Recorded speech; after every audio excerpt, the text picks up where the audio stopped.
Hello, I'm Lesley Greening, and in this video I'd like to talk to you about some terms and acronyms that you can come across during your project management tasks. The first acronym is the WBS.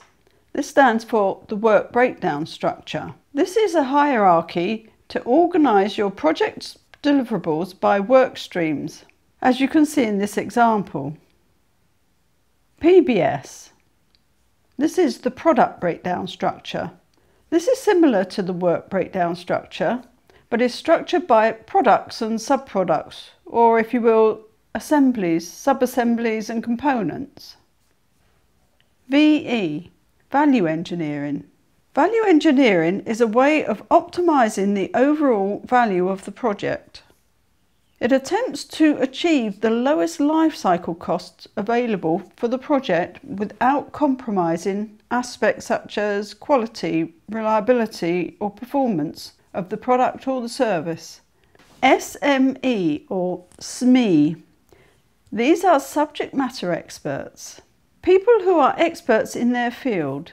These experts are part of the project team and may be experts in, for example, architecture or construction engineering, software engineering, or maybe safety or quality.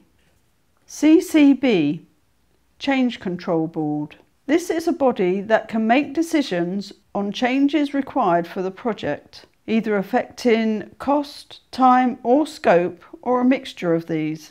The board may consist of the SMEs, the subject matter experts, such as senior architect, senior structural engineer, etc., the delivery manager and the product manager.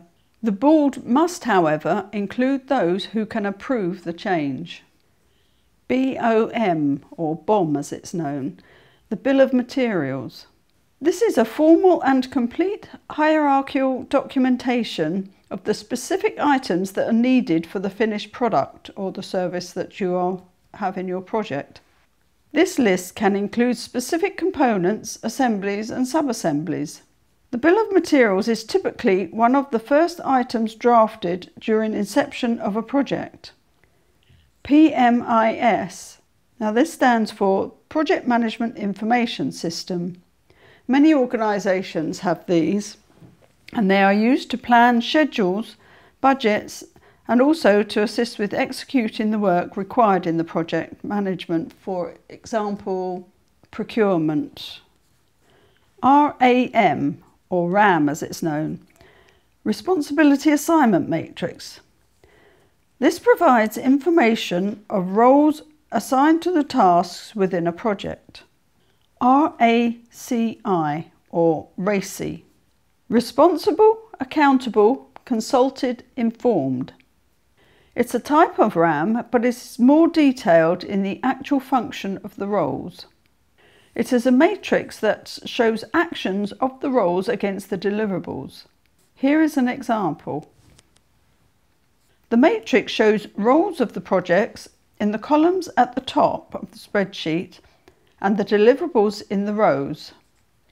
The assignments show whether a person is responsible, accountable, consulted or informed, and they're just the initials that are used for this, the R, A, C or I. Only one role, however, can be accountable against a particular deliverable. EVM. This is Earned Value Management. Earned Value Management is a project management technique for measuring project performance and progress. The essential features of any Earned Value Management implementation include a project plan that identifies the work to be carried out. 2. A valuation of planned work, called planned value, or PV as it's known, or budgeted cost of work scheduled is also another term, BCWS, but it's the same thing. PV or BCWS, it's just the budget spread over time. 3. Predefined earning rules, also called metrics, to quantify the accomplishment of the work, called earned value, or budgeted cost of work performed, BCWP.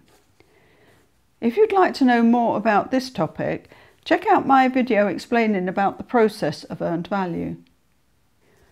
The last three are to do with procurement activities.